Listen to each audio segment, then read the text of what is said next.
What's on YouTube? It's PeteTT back at it with another Destiny 2 video. Today guys, we start the raid guides. So I actually managed to complete the raid tonight. Unfortunately, I didn't manage to get through it on the first night because I got stuck in the beast room, the dog room. This is an absolute pain in the backside. Its actual name is called the Pleasure Gardens. So of course that is what the title of the video is. In this video, I'm going to talk you through how to actually beat it. We went in tonight with a different team, a little bit more coordination, and I think we did it on our third try. So it was super quick. We had a very good strategy, a lot of communication, a lot of teamwork. But you can get this done. So yeah, we're going to jump into the video guys, but I want to remind you all that we are doing a silver giveaway. If you want to enter that, you need to just simply leave a like and a comment on the video, and a winner will be picked on Tuesday at reset and messaged accordingly. But all that aside guys, let's just jump straight into it. The Pleasure Gardens, how do you complete it? That one area that is causing an awful lot of problems. Well, first of all, you spawn in and you will have an objective to survive the hunt. For this, you simply need to clear the room of all of its ads, okay? Now, it's worth noting where the ads are because you actually need to head back to these locations later on. So wherever you kill the handler and a dog, that is where a special flower spawns, but we will talk about that in a minute. So once you've cleared out the entire room, you will need to regroup on top of the dome at the far end of the room opposite to where you spawned in. On top of this room, you will find 2 crystals. Now, you will actually have to pick these up to start the encounter. When the encounter starts, the 2 people with the crystals will remain on top of the dome.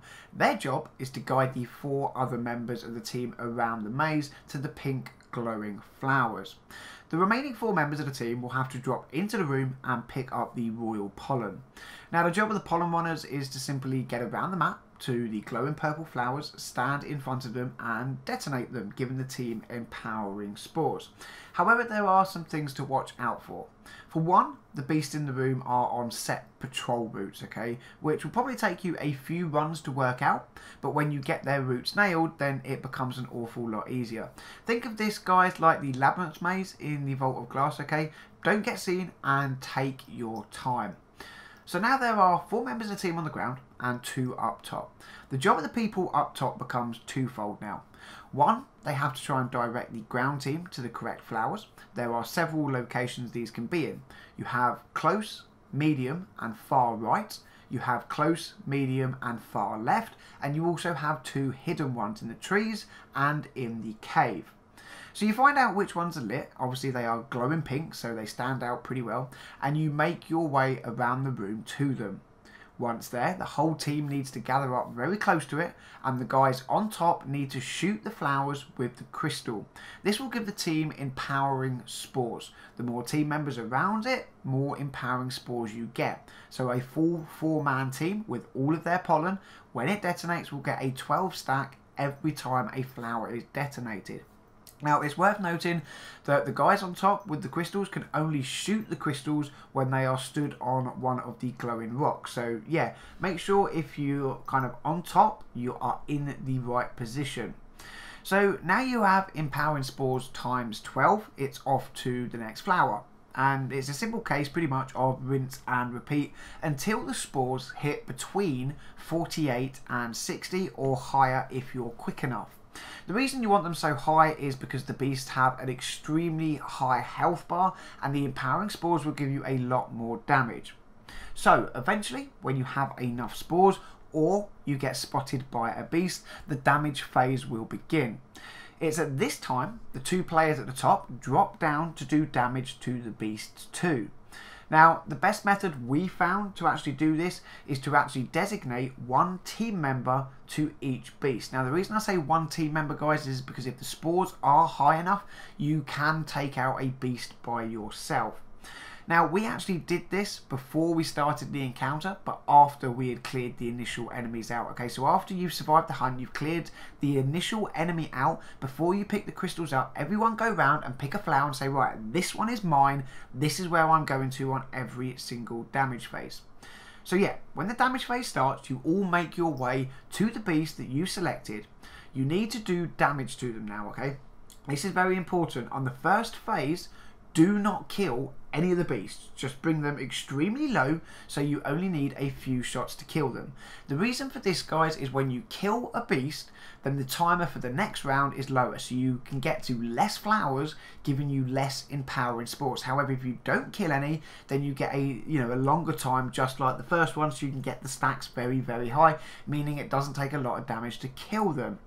Then, when you've actually got them all low, like all the beasts in the room, give it about 30 seconds maximum, then you run back to the room you started in with the spores, remembering that you have to jump through the top to gain access. Now, this is a safe room, and when the damage phase is ended and you're all in that room, you won't die. You will be safe. However, if someone does die on the outside because they don't make it back to the room, remember to get their revive before picking anything up to start the second round, okay? If you pick any of the crystals or the spores up before you get the revive, you are cutting your time short. Now, guys, you're on to the second phase, and it is a simple case of rinse and repeat, except this time the guys at the top have to focus on directing the team, watching for the beast route, and killing 2 Cabal beast handlers that drop in. Now, there will actually be 1 Cabal for each side, so 1 on the left and 1 on the right. Now then, the guys on top will have to do the killing of these with the crystals, okay? The reason for that is if the guys on the ground drop their spores, they go back to the room, you have to run back, get them, get back to the team, you are losing valuable time. So the guys on top, you use your crystals and take those Cabal out very, very quickly from when they spawn in.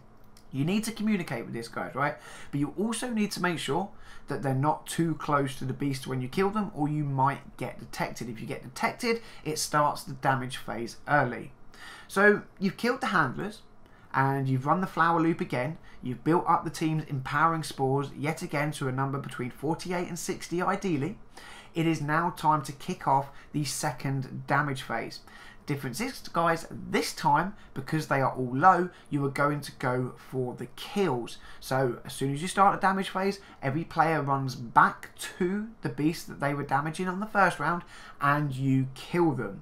Providing you kill them all, this will complete the encounter. However, if for whatever reason you don't get them all killed in this round, get back to the safe room and simply do another round.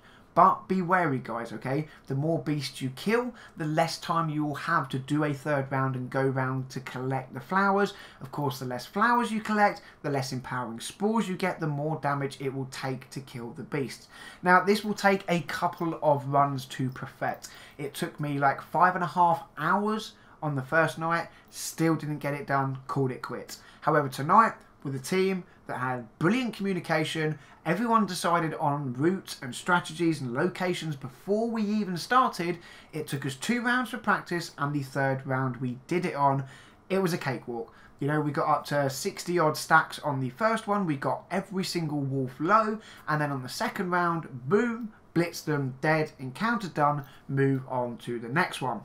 And there you have it, guys. That is how you complete the pleasure gardens. I hope you found this video helpful. If you did, don't forget, drop a like, leave me a comment, let me know your thoughts in the section down below. Were you, like me, ready just to throw your console and your controller and everything out the window after several hours of trying to work out a route here? Or were you lucky and kind of picked it up really simply and just got on with it? I genuinely would love to know different people's experiences from this encounter, because for me it really was a stumbling point that actually made me feel really bad last night when I went to bed, because I spent, like I said, 5.5 hours on it and got nowhere. So yeah, let me know your thoughts in the comment section down below. Don't forget, if you do drop a like and comment, you're also entered into the weekly silver giveaway. If you're new to the channel, guys, don't forget to subscribe for daily Destiny videos, and guys, stay tuned for the rest of the raid. Like I said, we completed it tonight, so I have an entire breakdown of everything for you. Some of them do actually have different methods and tactics to other videos that you'll see out there, because we kind of